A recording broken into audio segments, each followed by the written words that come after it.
Seja o nosso Senhor Jesus Cristo, para sempre seja louvado.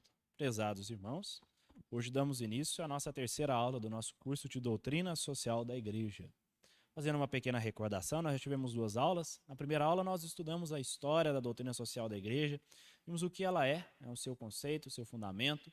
Vimos também, naquela aula, as relações entre o Estado e a Igreja, como a Igreja vê, como a Igreja direciona esta relação entre o Estado e a Igreja.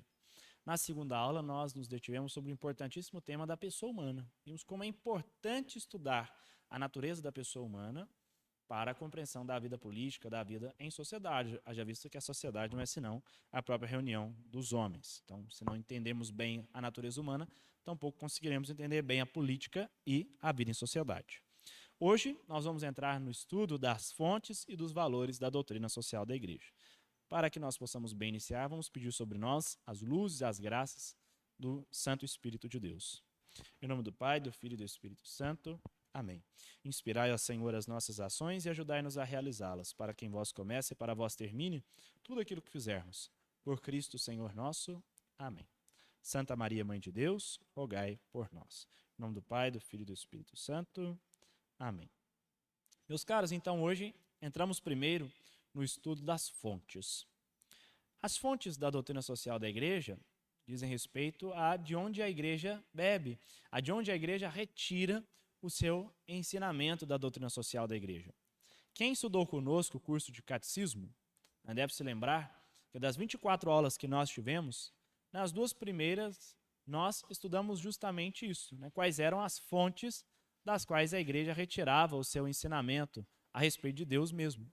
Nós vimos lá naquela oportunidade que a Igreja retirava de duas grandes fontes, da revelação, a qual nós respondemos com a fé, ou seja, Deus veio e se mostrou a nós, e a razão, ou seja, da própria observação das coisas como elas são, nós podemos tirar conclusões a respeito de Deus como de sua existência. O homem, observando as coisas como elas são, consegue chegar ao conhecimento certo de que Deus é, ou de uma maneira inadequada, de que Deus existe. Para mais aprofundamento, convido a vocês a depois procurarem o nosso curso de Catecismo da Igreja Católica. No âmbito das fontes da doutrina social da Igreja, é análogo, é semelhante. Em primeiro lugar, a primeira fonte da doutrina social da Igreja é a revelação mesmo, ou seja, os atos de Deus em que Deus se mostra a nós. E, em segundo lugar, a chamada lei natural, ou seja, a lei que nós podemos obter, que vem de Deus, mas que nós podemos alcançar, que nós podemos conhecer através da luz da razão humana. Então vamos ao nosso material, que está à disposição aí na descrição deste vídeo. São duas as fontes da doutrina social da Igreja, de onde esta retira os seus princípios e valores: a revelação sobrenatural e a lei natural. Tal como se chega à existência de Deus pela fé e pela razão, também o conhecimento da lei moral pode ser alcançado por essas duas vias, que procedem do mesmo Deus ordenador. Então, como na revelação nós encontramos Deus nos ditando leis para a ordem moral, para a ordem política, também assim na própria ordem natural, ou seja, na lei natural, nós podemos encontrar essas mesmas leis, sendo que ambas provêm do mesmo Deus ordenador. Vamos nos aprofundar nisso. Quando o Papa Pio XI estava falando sobre a Rerum Novarum, ele escreveu o seguinte na 40º Annio: o pontífice, no uso do seu direito e convencido de que a ele principalmente fora concedida a salvaguarda da religião e de tudo o que com ele está estreitamente vinculado, pois se tratava de um problema que não se podia encontrar solução plausível sem o auxílio da religião e da Igreja, agora, em negrito, apoiando-se unicamente nos princípios imutáveis, tirados do tesouro da reta razão e da revelação divina, que ele mostra então essas duas fontes, confiadamente como quem tinha autoridade, expôs com inexcedível clareza e proclamou não só os direitos e os deveres que devem reger as relações mútuas dos ricos e dos proletários, dos capitalistas e dos trabalhadores, mas também a parte que deviam tomar a Igreja, a autoridade civil e os próprios interessados na solução dos conflitos sociais. Então, em negrito aqui, essa parte que eu queria ressaltar, Pio XI deixa muito claro quais foram as fontes de onde o Papa Leão XIII tirou aqueles princípios em que ele expôs na Rerum Novarum, que é o primeiro grande documento da doutrina social da Igreja. Então, a primeira grande fonte é a revelação sobrenatural. Por revelação sobrenatural, entende-se os atos de Deus, dando-se a conhecer para além da só obra da criação.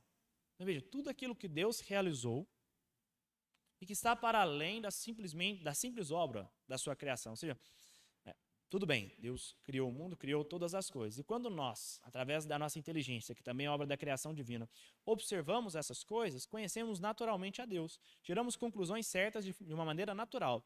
Mas Deus, para além do ato criador, Deus agiu em benefício do gênero humano na história. Vemos no Antigo Testamento quantas manifestações de Deus, e de forma especial, o ápice dessa revelação de Deus na história humana aconteceu em nosso Senhor Jesus Cristo. Jesus é a plenitude da revelação.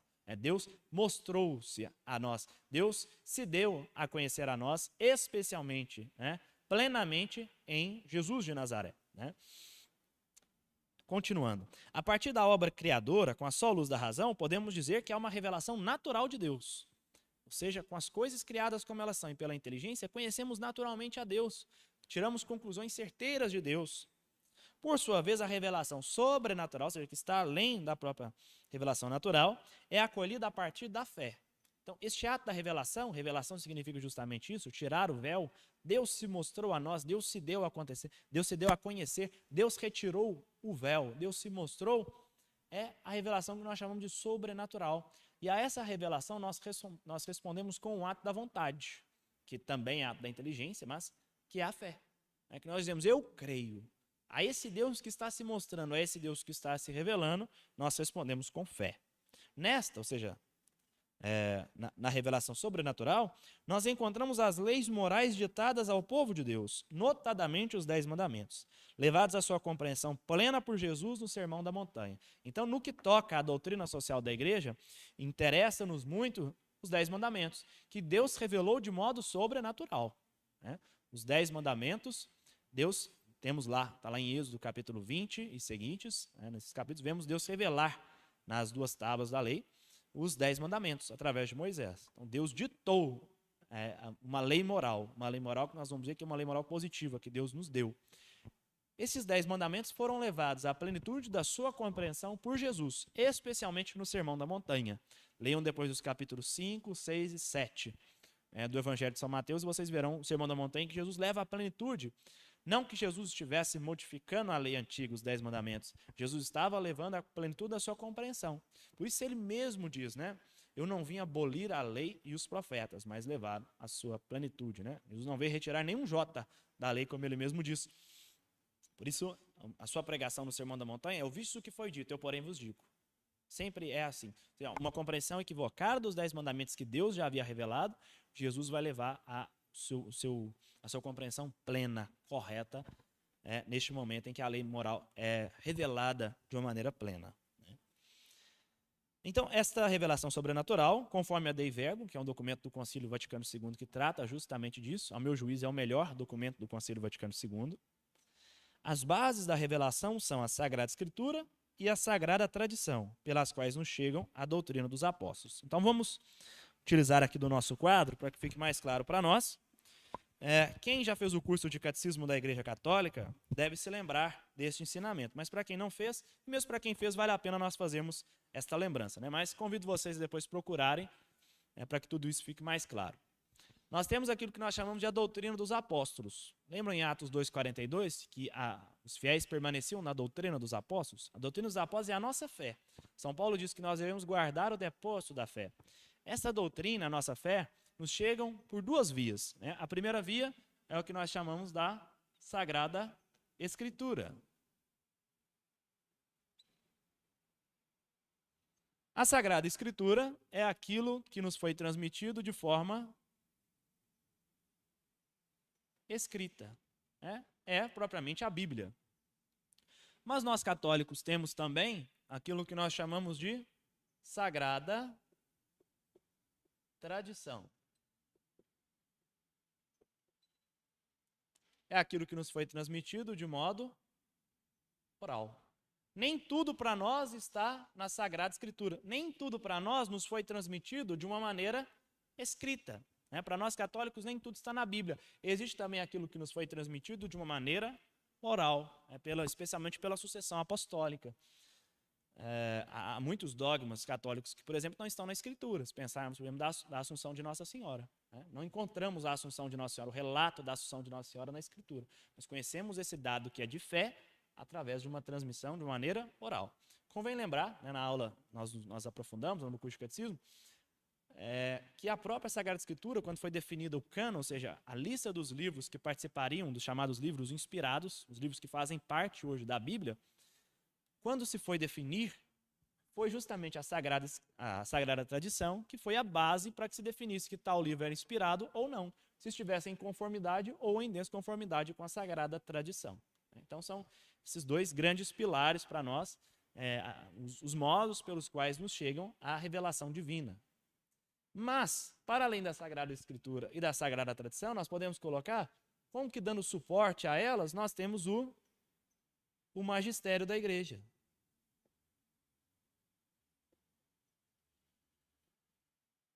Por quê? Porque, por óbvio, não adiantaria que simplesmente chegasse para nós uma verdade revelada se a recepção dessa verdade revelada fosse equivocada. Se simplesmente nós pudéssemos fazer interpretações e interpretações, logo nós perderíamos esse dado, tanto o dado da Escritura como o dado da tradição. A própria história nos mostrou isso, né? O magistério da igreja teve que intervir muitas vezes para solucionar erros e equívocos de interpretação da Escritura e da tradição. Pensemos no arianismo, lá, que foi resolvido com o Concílio de Nicéia no ano 325. O arianismo dizia que Jesus não era Deus, mas a mais perfeita criatura do Pai. Um erro de interpretação, de escritura ou de tradição. Então teve que haver a intervenção do magistério da igreja para quê? Para guarnecer, para proteger a doutrina correta dos apóstolos, né? A Sagrada Escritura e a Sagrada Tradição. A interpretação correta. Então, a missão do magistério da igreja é esse: proteger, guarnecer, guardar o depósito da fé e ensiná-lo corretamente. Então, por isso que nós falamos que a nossa fé, a fé católica, ela tem um tripé, que é a Sagrada Escritura, a Sagrada Tradição e o ensinamento do magistério da igreja. Então, esta é para nós a primeira fonte, né? Aquilo que está na Sagrada Escritura, aquilo que está na Sagrada Tradição e aquilo que nos é ensinado pelo magistério da igreja, que o magistério da igreja nos auxilia nesse sentido de interpretar corretamente a Sagrada Escritura e a Sagrada Tradição. É a primeira fonte da doutrina social da igreja. Continuamos aqui. Vou ler novamente essa parte. Conforme a Dei Verbum, as bases da revelação são a Sagrada Escritura e a Sagrada Tradição, pelas quais nos chegam a doutrina dos apóstolos. O magistério da igreja é o grande guardião da interpretação correta do dado revelado, tendo recebido a missão de guarnecer e ensinar o depósito da fé. Uma vez que parte da revelação extraordinária ou sobrenatural, a doutrina social da igreja faz parte do estudo da teologia moral. Agora vamos à segunda grande fonte da doutrina social da igreja. É o que nós chamamos de lei natural. Animal racional, o homem é capaz de descobrir pela só luz da razão que há uma ordem na realidade criada, advinda do Criador. Vejam, esta é uma percepção clara nos filósofos clássicos, especialmente nos gregos. Se você vai a Platão, se você vai a Aristóteles e mesmo ao Sócrates, fica muito claro também lá na Apologia do Sócrates que o Platão escreveu, especialmente nos escritos políticos de Platão e Aristóteles, você percebe que eles comungam de uma mesma opinião, de que há uma ordem natural na realidade das coisas. É a filosofia que é chamada filosofia realista. Nós podemos conhecer as coisas. Existe uma justiça natural, existe uma verdade natural, existe um bem natural. E essa justiça, verdade e bem naturais podem ser conhecidos pela nossa inteligência, pela nossa capacidade racional. Isto é algo de que eles comungam, inclusive sob o âmbito da lei, inclusive sob o âmbito da justiça. A lei natural é a lei que está para além da lei escrita, digamos assim. É a lei que nós podemos conhecer através da nossa própria inteligência. O homem, quando olha a realidade das coisas, o homem, quando olha para a sociedade como ela é ordenada, ele consegue perceber pela sua própria inteligência que há uma lei que organiza esta sociedade. Gosto sempre de dar este exemplo para que fique muito claro. Nós temos escrito no Código Penal, no artigo 121, matar alguém. Muito bem. Agora a pergunta é, será que matar alguém começou a ser antijurídico? Matar alguém começou a ser inadequado quando nós escrevemos isso num papel? Quando nós fizemos uma convenção social que e colocamos num papel por escrito que matar alguém é uma conduta que nós queremos reprovar na nossa sociedade, será que matar alguém começou a ser inadequado quando nós fizemos este ato? Né?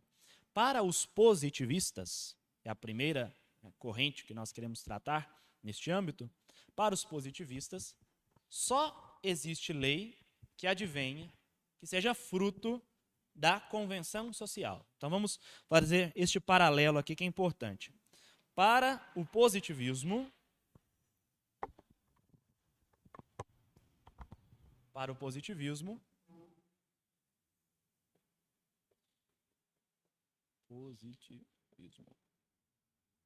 a lei é fruto da convenção social.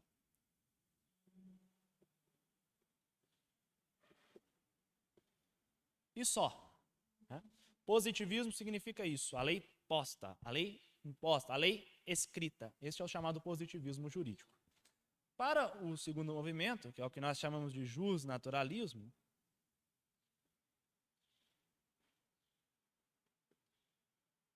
do qual a doutrina social da igreja faz parte, existe a chamada lei natural. É a lei que não vem da convenção social. Não foram os homens que um dia se reuniram e falaram assim, nós vamos colocar que matar é errado, que matar é antijurídico, que matar é inadequado. Mas não, matar é inadequado porque muito antes de nós pensarmos a respeito disso, já existe uma lei na própria ordem das coisas que nós podemos conhecer através da nossa capacidade racional e que deve ser refletida na lei positiva escrita. Veja, os justnaturalistas não são contra a existência de leis escritas, mas acreditam que antes da lei escrita existe uma lei natural que dita essas normas de uma maneira natural e que nós podemos conhecer pela nossa própria capacidade racional e a qual a lei escrita, a lei positiva, digamos assim, deve refletir. Se a lei escrita, se a lei positiva estiver em contrariedade com a lei natural, nós temos um problema, porque ela perde a sua própria legitimidade. Então são esses dois movimentos que é preciso entender aqui primeiro. Né? Então a igreja está dentro do conceito, está dentro do âmbito do movimento do justnaturalismo. Para a igreja existe uma lei que é natural, que pré-existe às leis da convenção coletiva, das leis escritas, e que é uma lei que foi ordenada pelo próprio Criador, por Deus mesmo. Né? Interessante que pagão, como Cícero, foi capaz de chegar a essa compreensão. Cícero falava assim, olha, não existe uma lei que é de fulano ciclano, não existe uma lei que vale para tal lugar ou para outro, não existe uma lei que valia antigamente e que vai valer no futuro, ou outra lei que vai valer no futuro. Não, existe uma só lei. A lei que vale para todos os homens, a lei que vale para todas as circunstâncias. É muito bonito, depois pesquisem, coloquem lei natural em Cícero no Google e vocês vão achar este trecho maravilhoso da obra de Cícero em que ele fala da lei natural. E ele fala que esta lei advém de um Deus. É interessante, um pagão chegando a essa conclusão. Né? É sintomático, né? Que neste mundo que quer a todo custo negar a existência de Deus, se negue também a existência de uma lei natural. Porque se você confessa que há uma lei natural, por óbvio você tem que confessar que existe um ordenador que colocou esta lei natural. Isso foi inclusive um caminho que fez com que um grande escritor como C.S. Lewis, né, que escreveu as Crônicas de Nárnia, se tornasse um crente, né, passasse a acreditar em Deus. Percebeu que há uma ordem moral objetiva na realidade, e se existe uma ordem moral objetiva na realidade, tem que existir um legislador, um ordenador. Vamos ao material para que depois a gente se aprofunde. Ensina o Papa Pio XI na Mit Brennender Sorge. Esta é uma encíclica que Pio XI escreveu de condenação ao nazismo no ano de 1937, antes de rebentar a Segunda Guerra Mundial. Para quem fala que a igreja não falou nada do nazismo, que é uma falácia. É um característico nefasto do tempo presente querer separar não só a doutrina moral, mas ainda os fundamentos do direito e de sua administração, da verdadeira fé em Deus e das normas da revelação divina. Nosso pensamento se volve aqui ao que se sói chamar o direito natural, que o dedo do mesmo Criador gravou nas tábuas do coração humano. Romanos capítulo 2, versículo 14. São Paulo diz isso, né? Que a lei moral está escrita dentro de nós. Já vamos ver como se deve compreender corretamente essa frase de São Paulo. Que a razão humana, sã e não obscurecida por pecados e por paixões, pode nelas decifrar. Olha que legal isso aqui. A razão humana, sã e não obscurecida por pecados e por paixões, pode nelas decifrar. A razão é capaz de conhecer esta lei natural, que está inscrita na realidade das coisas. À luz das normas deste direito natural, todo direito positivo, seja qual for o seu legislador, pode ser aquilatado. Esse termo, aquilatar, significa isso, pode ser apreciado, pode ser verificado, auferido o seu valor a partir primeiro da lei natural, no seu conteúdo ético e, por conseguinte, na sua força ordenativa e obrigatoriedade de cumprimento. Então vejam bem o que é que diz o Papa Pio XI, que o direito positivo, o direito escrito, deve ter o seu valor julgado e apreciado a partir da lei natural. Vejam em que contexto Pio XI estava dizendo isso. No contexto do nazismo, em que justamente se colocavam na lei positiva e na lei escrita normas que estavam em claro confronto com as disposições da lei natural. Vejam como isso é importante. Ele estava, de alguma forma, alertando a população alemã: não caiam no positivismo jurídico. O positivismo jurídico pode acarretar desastres terríveis. Se o que vale é a convenção social, se o que vale é a lei escrita, ora, se nós colocarmos coisas absurdas na lei escrita, então isso terá valor. Mas Pio XI queria lembrá-los de que muito antes de uma lei escrita existe uma lei natural, a qual nenhum homem pode desprezar, a qual não pode ser abrogada, a qual não pode ser modificada, a qual não pode ser emendada pela convenção social, porque existe naturalmente a qual nós simplesmente conhecemos e nos adequamos. Se a lei escrita do nazismo permitia o tratamento que se deu aos judeus, a lei natural jamais permitia. E os nazistas, inclusive, depois foram julgados a partir da lei natural, naquilo que foi chamado Tribunal de Nuremberg. Então vejam, como é importante ter em vista a lei natural. A lei natural, como diz o professor Carlos Noguet, é, em última instância, a nossa última defesa contra as tiranias.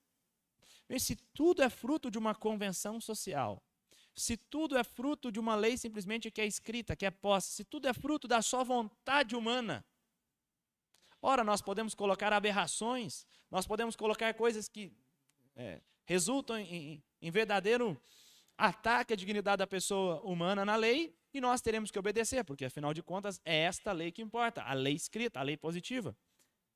Né? Como é que se pode um positivista atacar um Hitler? Se a lei positiva nazista dava suporte aos atos de Hitler, justamente você tem que partir de uma concepção justnaturalista, ou seja, de que existe um direito natural, de que existe uma dignidade humana objetiva e que essa dignidade humana deve ser protegida, e por isso existe uma lei que vem antes da lei escrita, que decorre justamente dessa dignidade humana. Mas quando caímos no mais terrível positivismo jurídico, como infelizmente estão hoje as nossas faculdades de direito, nós perdemos a grande defesa que nós temos contra as maiores absurdidades da história humana que nós vimos acontecer, especialmente no século XX. As tiranias que nós presenciamos, as tiranias que nós assistimos no século XX, terríveis tiranias, são fruto justamente de um positivismo jurídico que deixou de lado a existência de uma lei natural e que acha que tudo é fruto de uma convenção social. Ora, se tudo é fruto de uma convenção social, se convenciona que o ser humano não tem mais dignidade, então nós estamos perdidos. O compêndio da doutrina social da igreja, aqui agora entramos no âmbito da doutrina de Santo Tomás de Aquino. A doutrina da igreja da lei natural é uma doutrina que bebe essencialmente do ensinamento de Santo Tomás de Aquino sobre a lei natural. O ensinamento da doutrina social da igreja sobre a lei natural é o mesmo ensinamento de Santo Tomás de Aquino. Por isso nós vamos estudar melhor aquilo que Santo Tomás colocou aqui na Suma Teológica sobre a lei natural. Diz o compêndio da doutrina social da igreja: a lei natural não é senão a luz do intelecto infusa por Deus em nós, graças à qual conhecemos o que se deve fazer e o que se deve evitar. Princípio básico da lei natural: fazer o bem e evitar o mal. Já vamos nos aprofundar nisso. Esta luz ou esta lei deu a Deus ao homem na criação e consiste na participação na sua lei eterna, a qual se identifica com o próprio Deus. Vamos entender aqui o que é lei natural para Santo Tomás de Aquino. Para que a gente entenda o que é lei natural, a gente precisa partir primeiro do conceito de justiça. Já vamos ver que a justiça é um dos valores da doutrina social da igreja. Mas, na doutrina clássica, vou começar daqui, a justiça é compreendida como dar a cada um o que lhe é devido.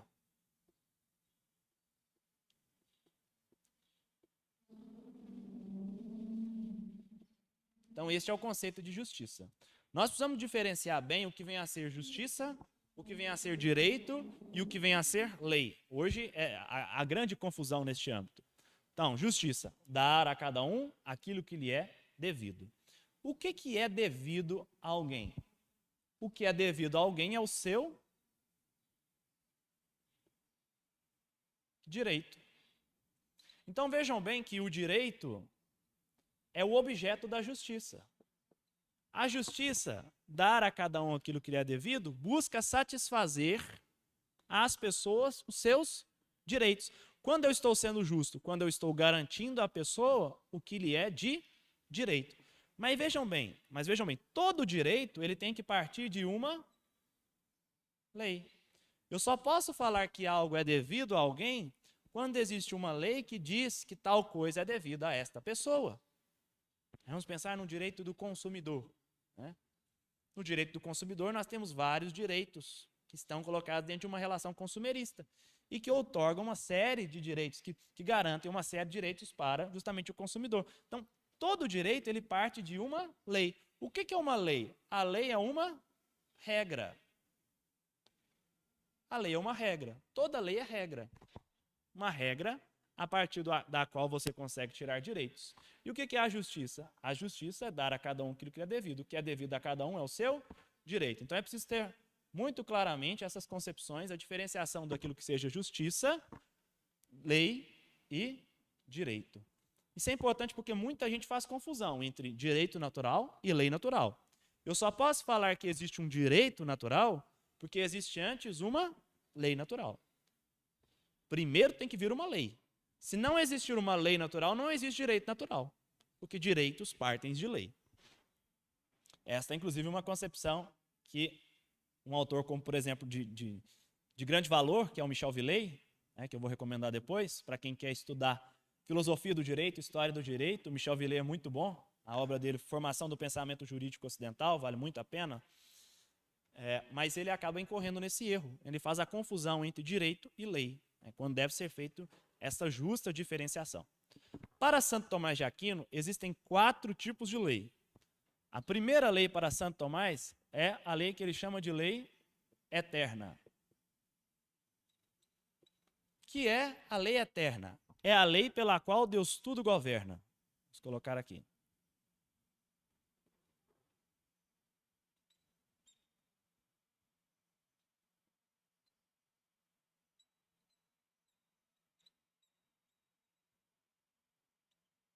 A lei eterna é a lei pela qual Deus tudo governa. Pensemos, se a gente olha para a realidade das coisas como elas estão, nós percebemos que as coisas estão numa ordem. Os seres, mesmo os entes que não têm racionalidade, que não têm vida, agem numa disposição ordenada. Os astros estão de uma maneira ordenada. E os próprios seres que têm vida, pensemos nos animais, por exemplo, agem sempre em vista de algum fim, ainda que não tenham inteligência. As formigas são assim, as abelhas são assim. Nós vimos isso com muita clareza lá no curso de catecismo, quando na primeira aula nós vimos a 5ª via de Santo Tomás de Aquino. Nós percebemos que existe uma ordem na realidade das coisas. Ora, se existe uma ordem na realidade das coisas, isso pressupõe que existe um ordenador. Essa era a via que nós estudamos lá. Mas aqui percebemos que existe uma lei eterna. Se eu pego esse livro e o solto, ele vai cair.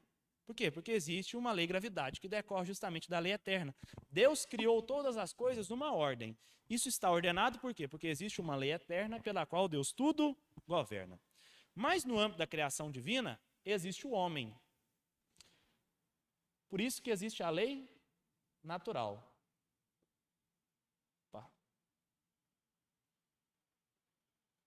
Por quê? Porque o homem, ele participa da lei eterna? Sim. Esta lei eterna que Deus criou e pela qual ele tudo governa, o homem também participa dela. Mas o homem participa de uma maneira diferente de todos os demais entes, de todos os demais seres. Por quê? E aí a importância da última aula. Porque o homem tem inteligência e tem vontade. Pela inteligência, o homem é capaz de descobrir essa lei eterna. E pela vontade, o homem é capaz de se autodeterminar em vista dela. Então, a lei natural é a participação do homem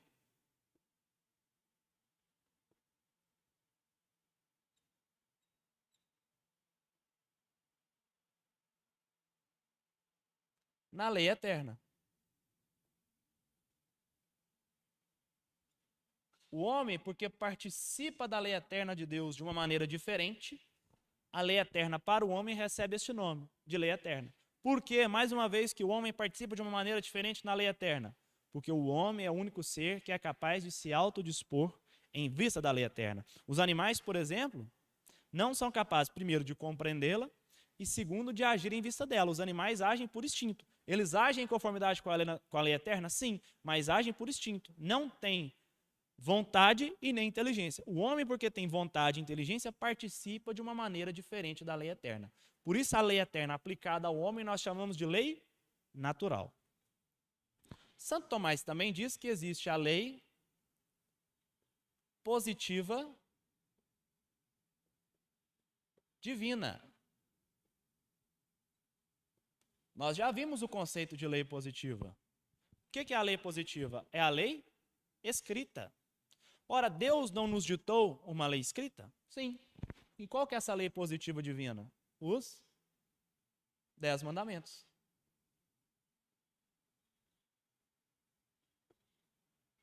Mas vejam, entre a lei eterna, a lei natural e a lei positiva divina, nós temos o mesmo ordenador. Quem foi que ditou a lei eterna? Deus. Quem foi que ditou a lei natural? Deus. Quem foi que ditou a lei positiva divina? Também Deus. O modo de comunicação, o modo em que nós as conhecemos que é diferente. Enquanto a lei eterna é a lei natural, que é a lei eterna, a participação do homem na lei eterna, o homem conhece através da razão, porque ela está na própria ordem das coisas. No caso da lei positiva divina, o homem conhece através da luz da revelação. Vejam, entre a lei natural e a lei positiva divina, ou seja, os 10 mandamentos, não existe diferença alguma. Não existe contrariedade alguma. Deus, quando nos ditou os 10 mandamentos, estava escrevendo em tábuas aquilo que já está na lei natural. O 5º mandamento nos diz não matar. Mas nós podemos já chegar a esse conhecimento através da luz da razão humana. O 7º mandamento nos diz não furtar, não roubar. Mas nós podemos chegar a esse conhecimento através da razão humana, ou seja, da luz natural. Então, o que Deus fez quando nos deu os 10 mandamentos? Deus agindo num ato de misericórdia, porque sabe que a nossa racionalidade, de alguma forma, foi afetada, estava debilitada, ou está debilitada por causa do pecado original.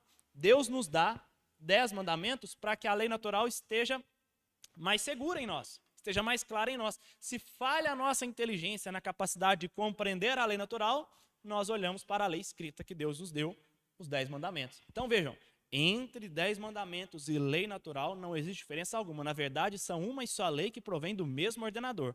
A diferença é a forma como elas chegam a nós. Enquanto a lei natural nós percebemos através da inteligência, os 10 mandamentos nós percebemos através da luz da fé, porque Deus nos revelou. E Santo Tomás também diz que existe a lei positiva humana. O que é a lei positiva humana? A lei positiva humana, Santo Tomás dá o conceito de lei, né? É uma disposição de reta razão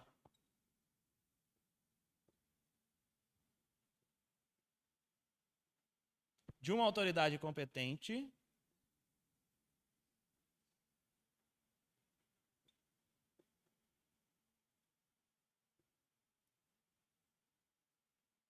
em vista do bem comum. Esse é o conceito de lei.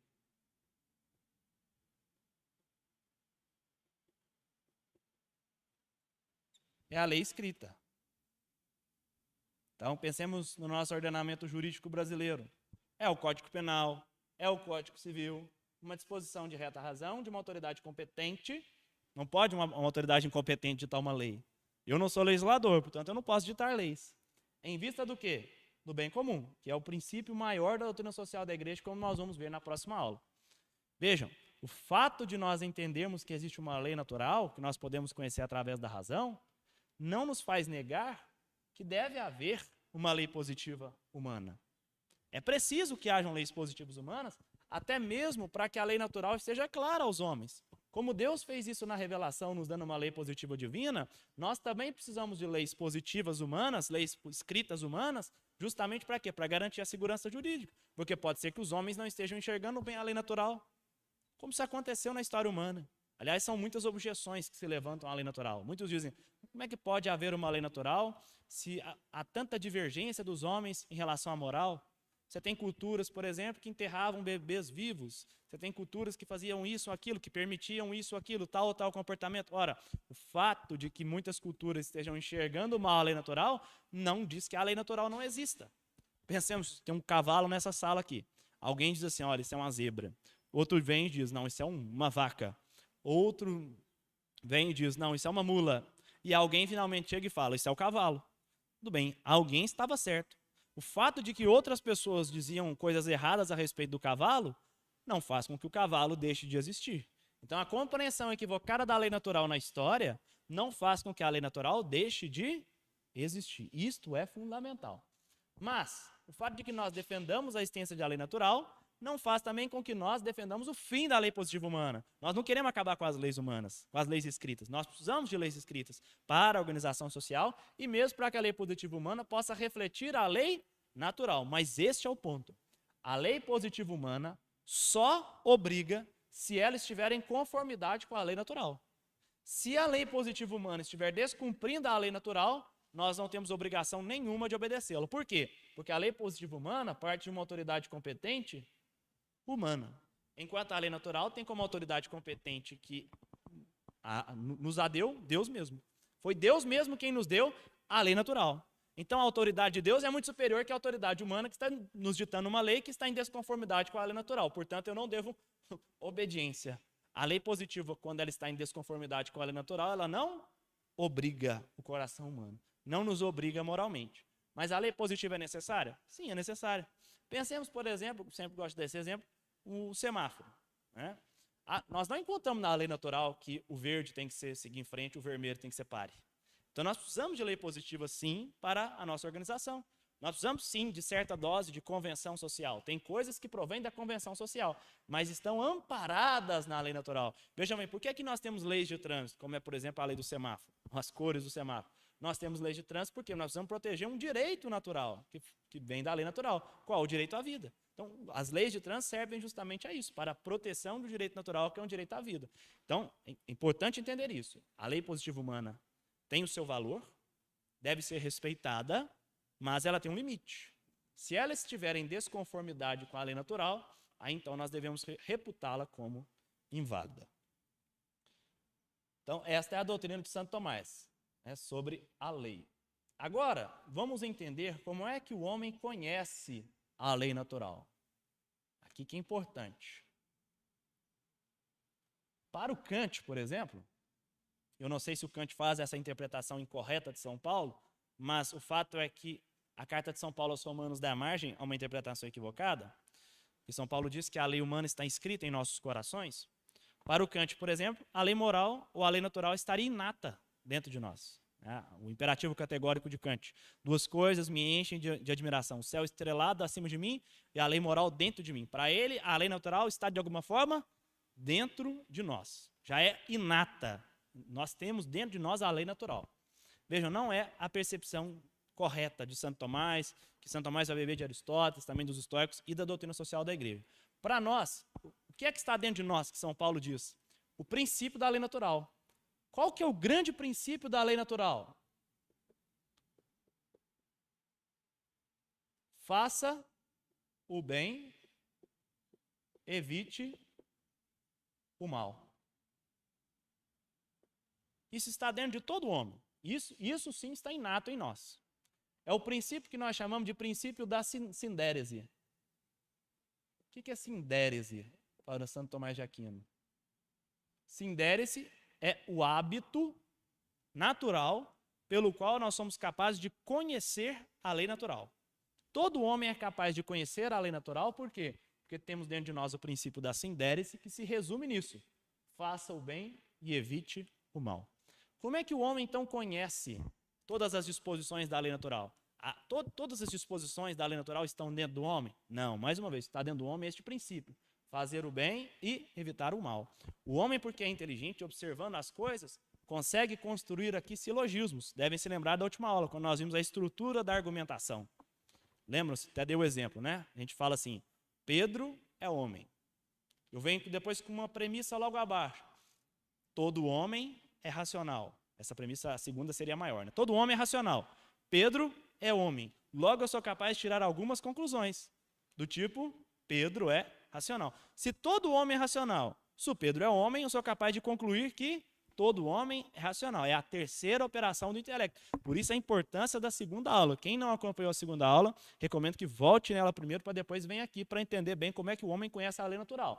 Então, vê, existe uma premissa maior que está dentro de nós que nos diz, faça o bem, evite o mal. Nós conseguimos, e isso é raciocínio, nós conseguimos perceber, por exemplo, vamos colocar aqui uma premissa menor, aquela lá maior, que matar é mal. A inteligência é capaz de dizer isso, pelas duas primeiras operações do intelecto. Portanto, eu consigo chegar à conclusão. Matar deve ser evitado. Eu posso pensar em outras coisas. Se a minha Sindéres diz, faça o bem e evite o mal, aqui eu poderia colocar uma premissa de bem. Ajudar o próximo é bem. Conclusão. Ajudar o próximo deve ser feito.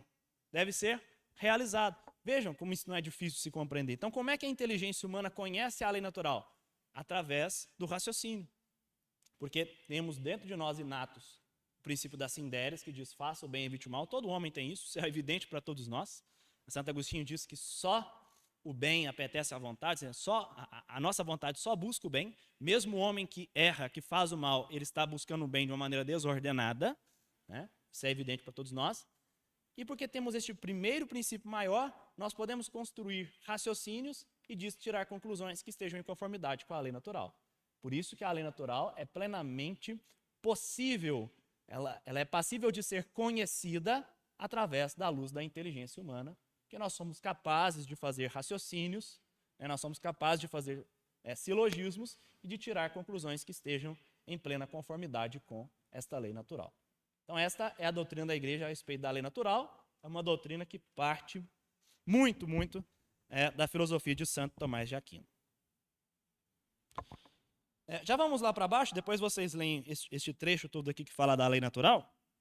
Carlos Alberto Saccheri, que é o filósofo argentino que escreveu esta obra, A Ordem Natural, ele dá 3 características da lei natural, né? Então, plena conformidade com essa doutrina de Santo Tomás de Aquino. Primeiro, a cognoscibilidade. O que é essa palavra esquisita? Cognoscível significa que ela é possível de ser conhecida. A lei natural não está distante para nós. A lei natural não está obscura para nós. Todos nós podemos conhecê-la. A lei natural é passível de conhecimento pela luz do intelecto humano bem ordenado, pela nossa capacidade racional, porque temos dentro de nós este princípio evidentíssimo do faça o bem e evite o mal.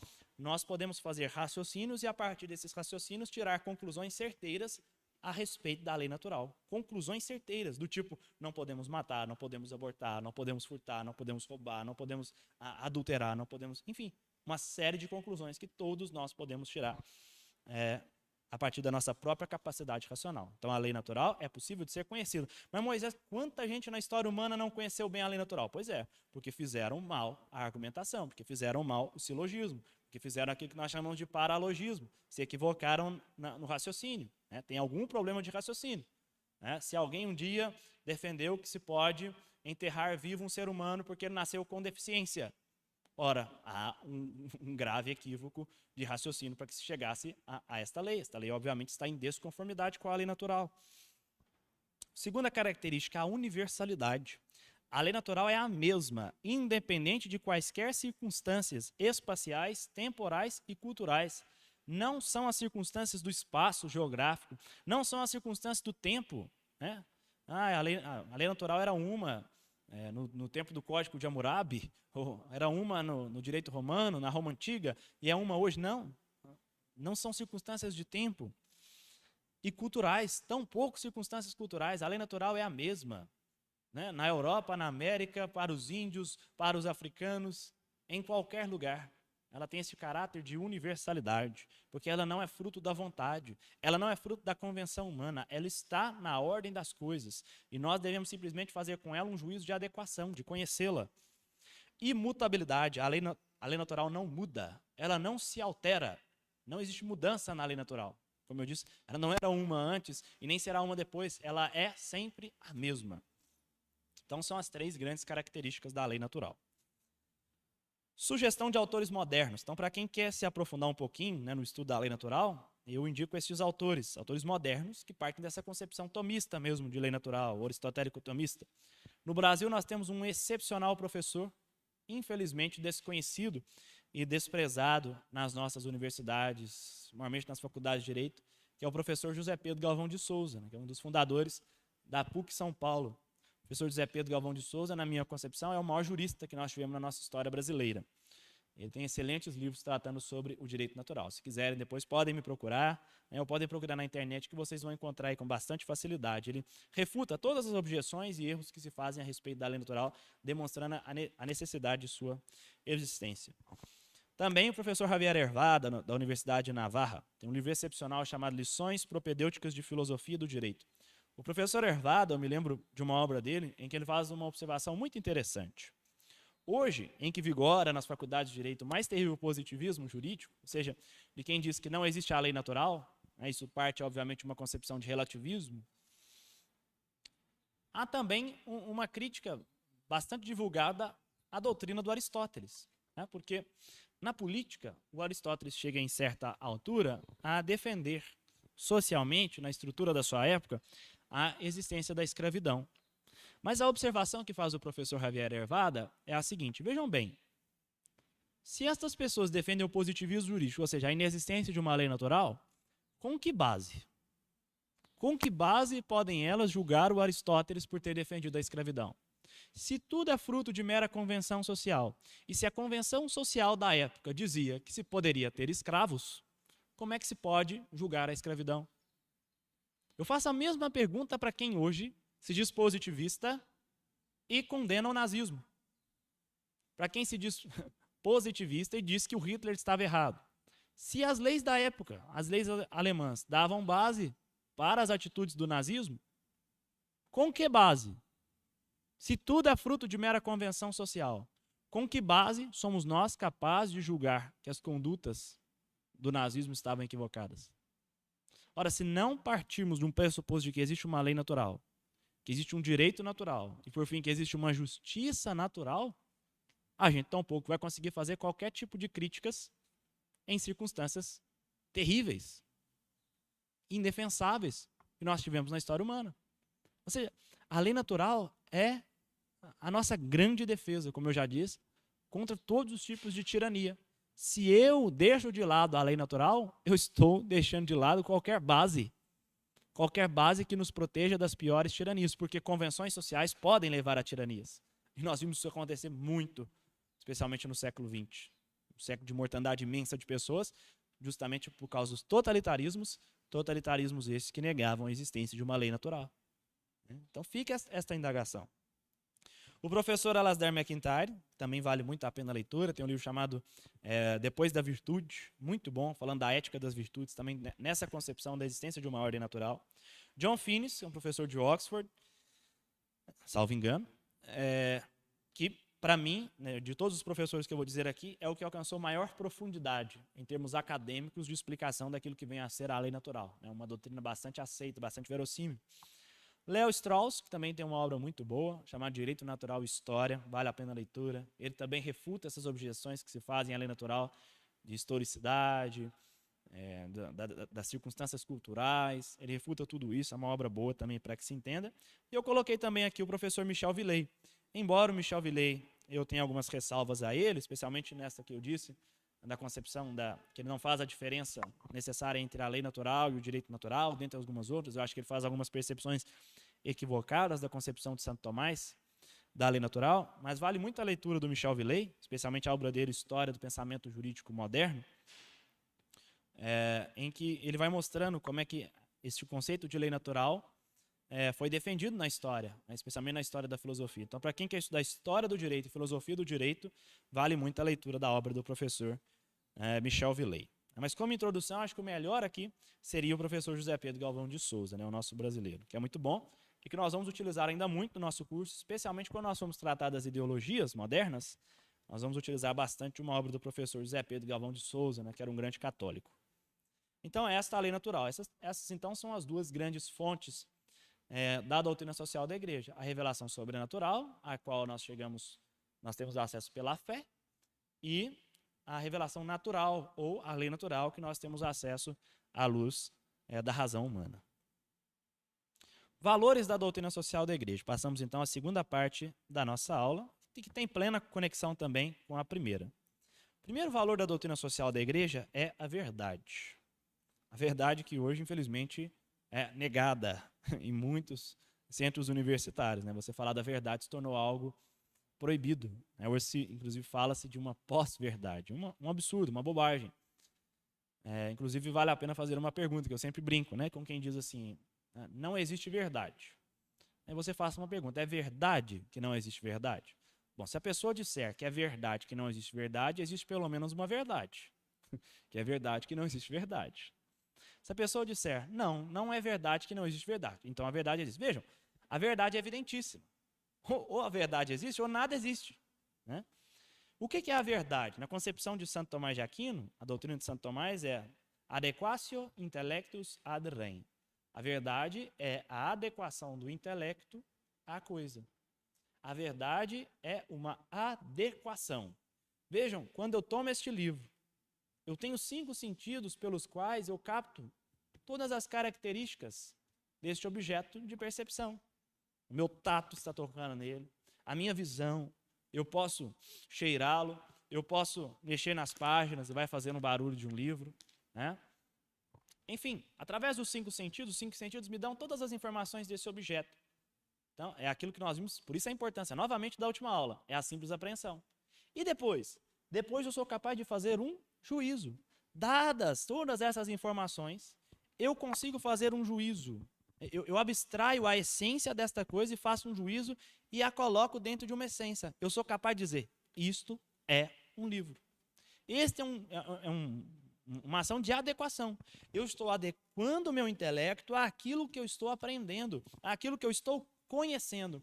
E quando eu faço isso, eu estou fazendo uma operação verdadeira, estou fazendo uma operação de verdade. Eu conheci este livro e no meu intelecto eu o concebi como tal, como livro. Se eu dissesse que ele é um copo, eu estou em clara desconformidade, eu estou em confronto entre o meu intelecto e a coisa como tal. Isso é a mentira. Né? Então, a verdade compreendida pelos escolásticos como a adequação entre o intelecto e a coisa, a realidade. O contrário da verdade, além da mentira, é a ideologia no âmbito político. O que é a ideologia?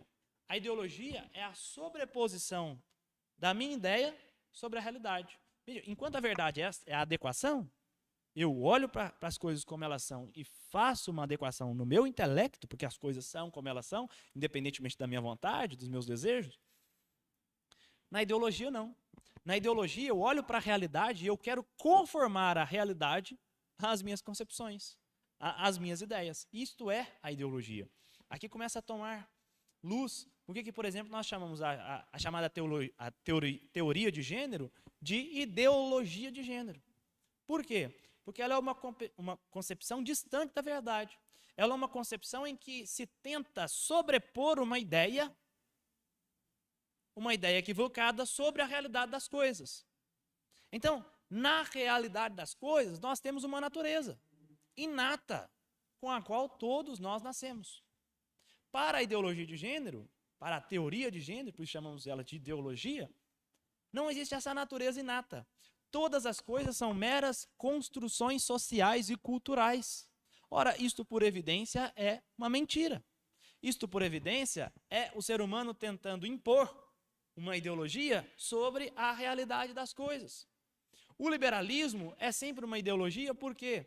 Porque existe uma ordem moral objetiva nas coisas. E o liberalismo, ele absolutiza a liberdade, colocando como se não existisse uma ordem moral objetiva nas coisas. É uma ideia que quer se impor sobre a realidade das coisas. O comunismo é da mesma forma. Por quê? A propriedade privada é de direito natural. A luta de classe é uma bobagem. A organização econômica do comunismo leva a catástrofes, à fome. Mas quer se sobrepor a ideia sobre a realidade das coisas. Ora, para a igreja, isso é um absurdo. Nós somos realistas. Nós olhamos para as coisas e vemos que existe uma ordem nas coisas.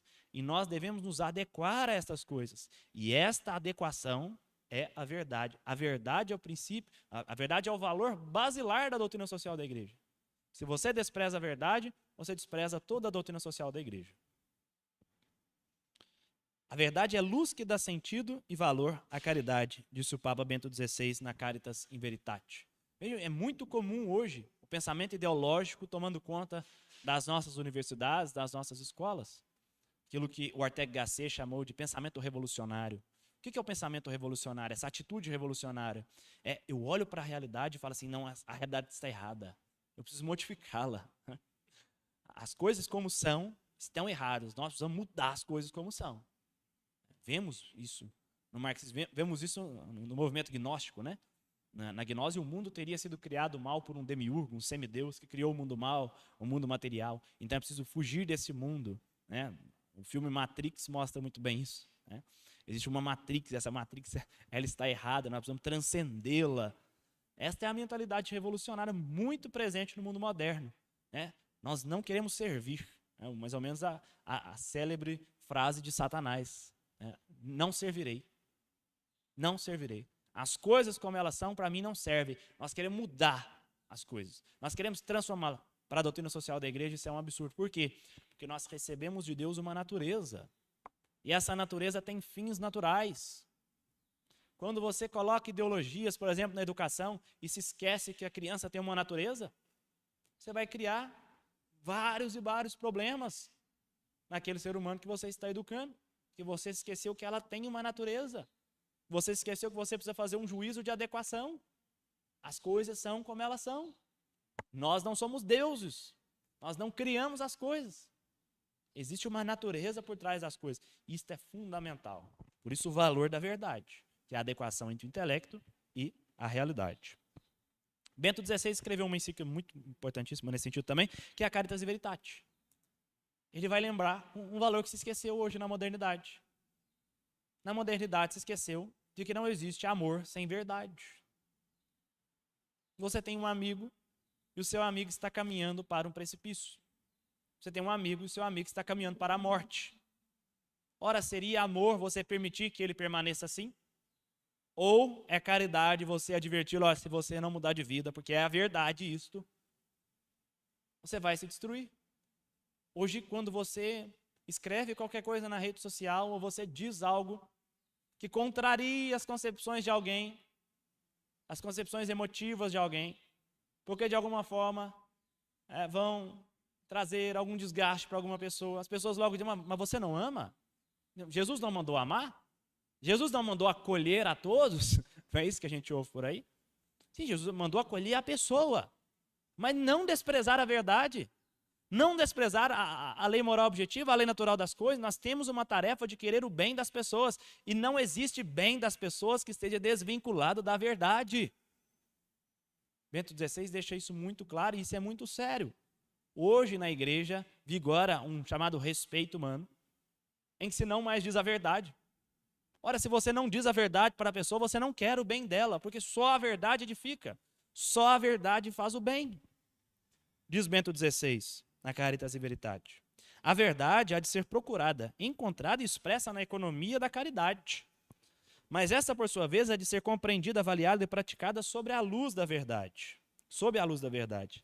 Deste modo, teremos não apenas prestado um serviço à caridade, iluminada pela verdade, mas também contribuído para acreditar a verdade, mostrando seu poder de autenticação e persuasão na vida social concreta. Fato este que se deve ter bem em conta hoje, num contexto social e cultural que relativiza a verdade, aparecendo muitas vezes negligente, se não mesmo refratária à mesma. Só na verdade é que a caridade refugia e pode ser autenticamente vivida. A verdade é luz que dá sentido e valor à caridade. Ora, se a igreja quer permanecer com a sua missão de levar a caridade, não pode abrir mão também de anunciar a verdade. Isso tem que ficar muito claro para nós. Então, esse é o primeiro valor da doutrina social da igreja. O segundo valor da doutrina social da igreja é a liberdade. A liberdade, segundo o Papa Leão XIII, na famosa encíclica Libertas Praestantissimo, uma encíclica que trata só da liberdade, diz o Papa: outra coisa não é senão a faculdade de escolher entre os meios que conduzem a um fim determinado. Vejam, na concepção de lá fora, na concepção moderna de liberdade, é uma simples possibilidade de nos dispormos como quisermos em vista do bem ou do mal. Para nós católicos, a liberdade não é um valor absoluto. Ela é um valor. É preciso respeitar as pessoas, respeitar a escolha das pessoas, mas a liberdade deve ser sempre ensinada com uma finalidade. Nós só temos a possibilidade de nos dispormos, porque Deus nos deu essa possibilidade, de escolhermos qual caminho seguirmos, mas deve ser sempre advertido às pessoas que existe um fim que temos nós por nossa própria natureza. Ou seja, a liberdade deve sempre perseguir a verdade. A liberdade deve estar sempre em busca do bem. A liberdade deve estar sempre em busca da justiça. É errado dizermos que temos liberdade para fazermos o mal, não. Nós temos liberdade só para fazermos o bem. Nós podemos nos dispormos em direção ao mal, mas a liberdade foi nos dada não para escolhermos o mal, mas para escolhermos o bem de uma maneira livre. É isso que é importante conceber. Então, a liberdade é um valor, mas não é um valor absoluto. É um valor direcionado à verdade, ao bem, à justiça. Diz o compêndio da doutrina social da igreja: o homem pode orientar-se para o bem somente na liberdade, que Deus lhe deu como sinal altíssimo de sua imagem. Deus quis deixar o homem nas mãos do seu desígnio, para que ele procure espontaneamente o seu Criador, e aderindo livremente a ele, consiga a plena e bem-aventurada perfeição. Vejam bem, Deus criou o homem livre para algo. Deus criou o homem livre com uma finalidade, de encontrar a Deus mesmo, a justiça, a verdade e o bem. A dignidade humana exige, portanto, que o homem atue segundo a sua consciente e livre escolha, isto é, movido e determinado por convicção pessoal interior, e não por impulso interior cego ou por uma mera coação externa. A própria religião não pode ser aderida de uma maneira imposta. A pessoa tem que ser convencida e livremente ela adere, mas porque ela busca esse fim, o fim da verdade. João Paulo II, na Veritatis Splendor, uma encíclica fantástica sobre a questão moral, diz: o homem é certamente livre, uma vez que pode compreender pela inteligência e acolher pela vontade os mandamentos de Deus. E goza de uma liberdade bastante ampla, já que pode comer de todas as árvores do jardim, lembrando do Gênesis. Mas essa liberdade não é ilimitada, vejam bem. Deve deter-se diante da árvore da ciência do bem e do mal. Ou seja, existe um bem e um mal nas coisas. As coisas já estão ordenadas. Chamada que é aceitar a lei moral que Deus dá ao homem. Na verdade, a liberdade do homem encontra a sua verdadeira e plena realização precisamente nesta aceitação. Tanto é assim que todas as vezes em que nós utilizamos da nossa liberdade de uma maneira equivocada, ou seja, para o mal, nós somos escravizados. Só o bem liberta. Ninguém se torna escravo do bem, mas o mal sempre escraviza. É interessante notar que hoje tanto se peça liberdade, e cada vez em que mais se peça liberdade, liberdade, liberdade, liberdade sem verdade, nós somos cada vez mais escravos. Nós somos escravos do consumismo. Tanta gente que fala tanto, é proibido proibir, nós precisamos de liberdade, mas que é escravo de um consumismo desenfreado. Sai um novo celular, a pessoa está maluca, eu preciso comprar, preciso comprar, preciso comprar. O celular dela já é bom, mas porque saiu novo, o consumismo. No âmbito da sexualidade, então, nem se fale. O mundo moderno, que é o que mais pede liberdade sexual, é o mundo que é mais escravo. Jovens e jovens viciados e completamente escravos, não conseguem fugir disso, não conseguem mais se autodispor em vista do bem. Escravos da pornografia, escravos da masturbação, de uma sexualidade desregrada. Isso é evidente para nós, basta abrirmos os nossos olhos. O mal não traz liberdade. O mal sempre escraviza, só o bem liberta. Por isso a nossa liberdade é direcionada. A nossa liberdade tem uma teleologia, tem uma finalidade. O bem, a verdade, a justiça. Se direcionados num caminho equivocado, ela não é mais liberdade, porque nós nos escravizamos nesse mesmo caminho. Isso é algo que deveria ser evidente, mas que o mundo moderno parece fechar cada vez mais os olhos. terceiro valor da doutrina social da igreja é a justiça. O que é a justiça? Já vimos ali quando estudamos a lei natural, né? A justiça é entendida pelos clássicos, se abrimos a República de Aristóteles, como a virtude que faz dar a cada um aquilo que lhe é devido. Dar a cada um aquilo que lhe é devido. O Aristóteles, na Ética Nicômaco, faz a distinção entre dois tipos de justiça. Ele fala da justiça comutativa e da chamada justiça distributiva. Vamos compreendê-las. A justiça distributiva é aquela que busca um ideal de igualdade. Vamos pensar numa relação bilateral em que eu vou fazer uma compra e venda de um veículo. E esse veículo foi orçado em 30 mil reais, por exemplo. Então, tudo bem. Eu pago 30 mil reais e como a justiça comutativa visa um ideal de igualdade, eu devo receber um bem que tem o valor de 30 mil reais. Um veículo que seja correspondente a este valor. Se eu recebo um veículo que vale 20 mil reais e estou pagando 30 mil reais, eu estou ferindo a justiça. E nesse caso, a justiça é chamada comutativa. Por quê? Porque a justiça comutativa visa a igualdade. Essa, então, é a justiça comutativa, muito clara.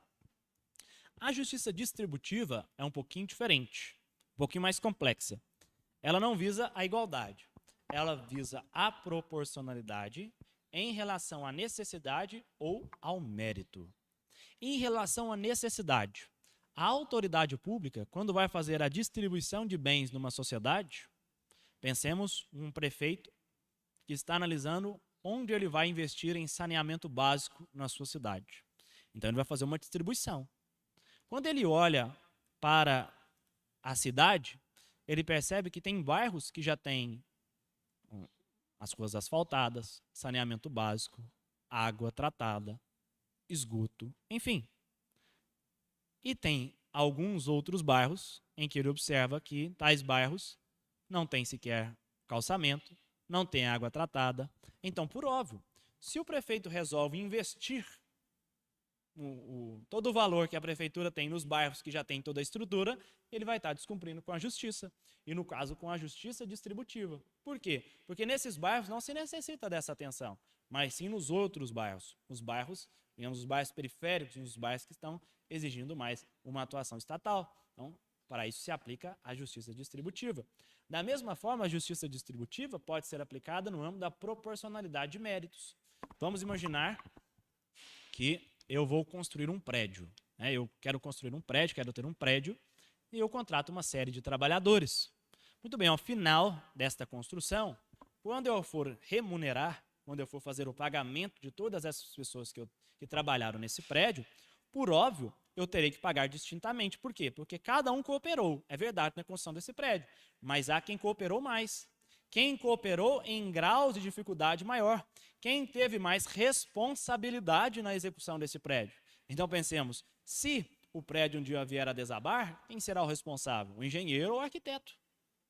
Então é justo que numa análise de distribuição, de proporcionalidade de mérito, eu remunere mais o engenheiro ou o arquiteto nessa construção. Às vezes até mais do que o pedreiro, do que o servente pedreiro. Não por sua dignidade humana, todos têm a mesma dignidade humana, mas porque naquela obra uns concorreram, uns colaboraram mais, ou em grau técnico maior, ou em maior responsabilidade para a construção daquela obra. Então é justo que ao remunerá-los, eu remunere alguns mais e outros menos. Por quê? Porque a justiça é dar a cada um aquilo que lhe é devido. Entendam bem, então, na justiça, nem sempre o que se busca é o ideal de igualdade. Vejam que a igualdade, ou igualitarismo, não é valor da doutrina social da igreja. Por quê? Porque muitas vezes a busca desenfreada ou a busca impensada do igualitarismo está em pleno confronto com a justiça. Se eu quero distribuir os bens igualmente entre as pessoas, muitas vezes eu vou esquecer que na justiça eu devo dar a cada um aquilo que lhe é devido. Não distribuir as coisas igualmente. Muitas vezes eu tenho que observar que são os méritos das pessoas que vão determinar o que essas pessoas devem receber. Então o igualitarismo não é um valor, por assim dizer, da doutrina social da igreja. Por quê? Porque o igualitarismo muitas vezes, não sempre, Mas a igualdade, muitas vezes, pode ser também um valor. Mas o igualitarismo, muitas vezes, pode estar em claro confronto com o princípio da justiça. O comunismo, por exemplo, quando quer distribuir todas as coisas igualmente entre as pessoas, está em claro confronto com a justiça. Ora, não podemos distribuir as coisas da mesma forma entre as pessoas. Por quê? Porque quem trabalhou mais, quem se dedicou mais, quem assumiu maiores responsabilidades numa obra, é justo que receba mais por essa obra, por óbvio, né? Então, são as duas facetas da justiça. Justiça comutativa e justiça distributiva, conforme o Aristóteles. Santo Tomás também fala desse ideal de justiça aqui na Suma Teológica. A justiça é um valor que acompanha o exercício da correspondente virtude moral cardeal. Segundo a sua formulação mais clássica, vem de Platão, da República, ela consiste na constante e firme vontade de dar a Deus e ao próximo o que lhes é devido. A Deus, a virtude da justiça se manifesta na religião. A religião é o exercício da justiça em relação a Deus. Do ponto de vista subjetivo, a justiça se traduz na atitude determinada pela vontade de reconhecer o outro como pessoa, ao passo que, do ponto de vista objetivo, essa constitui o critério determinante da moralidade no âmbito intersubjetivo e social. Isso é o ensinamento do Compêndio da Doutrina Social da Igreja, número 201. Passado, então, a justiça, vamos ao último valor da doutrina social da Igreja, a caridade. A caridade faz-nos ir além da justiça. A caridade é uma doação, é um ato da vontade. Enquanto na justiça eu busco dar a cada um aquilo que lhe é devido, na caridade eu vou além. O melhor exemplo que temos disso é nosso Senhor Jesus Cristo. O seu ato de salvação, a sua obra redentora em nosso favor, não é uma obra de justiça. Por quê? Porque nós não merecíamos. Pelo nosso pecado, o que nos era merecido era a condenação eterna. O que nos é merecido é a condenação eterna. Mas Jesus, porque nos ama, e num gesto supremo de caridade, se deu por nós numa cruz. A caridade faz ir além. Então, muito cuidado quando você vai julgar alguma pessoa na rua e você fala assim, essa pessoa não merece. Porque na rua nós queremos fazer, na verdade, a caridade, não justiça. A caridade nos faz ir além. Muito além do que é devido à pessoa. É um gesto de doação. É uma entrega livre, que não olha correspondência com a justiça, que não olha correspondência com aquilo que é devido, mas porque simplesmente ama, porque quer o bem do outro, né? É um ato da vontade. A caridade católica foi marcante na construção da civilização ocidental. Vamos pensar 1 milhão de exemplos aqui. Do São Francisco de Assis, do São Vicente de Paulo, da Santa Teresa de Calcutá, da Santa Dulce dos Pobres, enfim, nós temos muitos e muitos exemplos. A caridade é um dos pilares da doutrina social da Igreja. Hoje se esquece muito da caridade. Se vê os problemas sociais e sempre diz, está faltando o Estado. Tudo bem, pode realmente estar faltando o Estado. O Estado pode estar sendo omisso nas suas tarefas ali. Mas será que também não está faltando caridade da nossa parte? De engendrarmos, de fazermos obras que socorram os irmãos nas necessidades? Temos que pensar a respeito disso. A caridade supera a justiça, porque amar é dar ao outro o que é meu, mas nunca existe sem a justiça. Que induz a dar ao outro o que é dele, o que lhe pertence em razão do seu ser e do seu agir. Isso que é interessante, Bento XVI está dizendo na Caritas Veritate. A caridade não é um desprezo da justiça, mas ela faz ir além da justiça. Não posso dar ao outro do que é meu sem antes lhe ter dado aquilo que lhe compete por justiça. Quem ama os outros com caridade é, antes de mais nada, justo para com eles. A justiça não só não é alheia à caridade, não só não é um caminho alternativo ou paralelo à caridade, mas é inseparável da caridade. Caridade e justiça, tal como caridade e verdade, não se separam. Ela é intrínseca. A justiça é o primeiro caminho da caridade, ou como chegou a dizer Paulo VI, a medida mínima dela, parte integrante daquele amor por ações e em verdade. Aqui nos exorta o apóstolo João. Por um lado, a caridade exige a justiça, o reconhecimento e o respeito dos legítimos direitos dos indivíduos e dos povos. Aquela empenha-se na construção da cidade do homem, segundo o direito e a justiça. Por outro, agora a definição da caridade, a caridade supera a justiça e completa com a lógica do dom e do perdão. Bento XVI tem uma frase muito interessante, né? Ele diz que a política é uma forma privilegiada de se fazer caridade. Hoje vemos uma demonização da política. Isso tem certa razão, porque infelizmente aqueles que ocupam os cargos públicos não fazem com dignidade, né? E acaba que a política toma um estigma social de ser algo reprovável, de ser algo ruim, né? De ser algo sempre em vista de corrupção ou de interesses individuais. Mas a política deveria ser compreendida, como diz Bento XVI, sempre como uma forma de se fazer caridade. Eu sempre falo isso, né? Se tivéssemos políticos católicos que tivessem realmente um desejo de fazer bem, nós, às vezes, não precisaríamos de tantas iniciativas individuais. Veja, não estou dizendo que as iniciativas individuais não são necessárias, são necessárias. Isso é, inclusive, pelo princípio de subsidiariedade. Mas temos problemas latentes da nossa sociedade, que às vezes os problemas individuais não conseguem socorrer, em que falta a atuação do Estado mais presente. E essa atuação estatal não vem, por quê? Porque os políticos muitas vezes estão preocupados somente com os interesses particulares, os interesses sociais. Então, é nesse sentido, como diz Bento XVI, a política é uma forma privilegiada de se fazer caridade, né? Eu queria falar de um homem que incorpora todos esses valores: a verdade, a liberdade, a justiça e a caridade. E esse homem foi declarado pelo Papa João Paulo II como o patrono dos políticos católicos, e foi São Thomas More. São Thomas More era o braço direito do rei Henrique VIII, na Inglaterra, e o rei queria acabar com seu casamento, né, com a Catarina de Aragão, para que se casasse com a Ana Bolena. Mas Thomas More, que embora tivesse um cargo grande, tivesse muito valor perante o rei, era alguém de grande estima para o rei Henrique VIII, disse a ele que ele não poderia fazer isso. Vejam como é que não existe caridade sem verdade. Fez isso de uma maneira livre. Fez isso porque era de justiça. Fez isso porque era de caridade. E aceitou perder, inclusive, a sua própria vida. Foi morto, perdeu a sua cabeça por causa disso. Perdeu a sua cabeça porque não quis perder a sua alma. Então, esse é o ideal do político católico. Esse é o ideal do católico como um todo. Quando eu falo de político, é muito bom dizer, político não remete simplesmente a cargos políticos. Todos nós somos políticos. Já vimos, somos animais políticos. Os nossos atos de sociedade são atos políticos. Há aqueles ainda que se candidatam a cargos políticos, né? É uma outra forma de participação política. Mas todos nós devemos participar da vida política.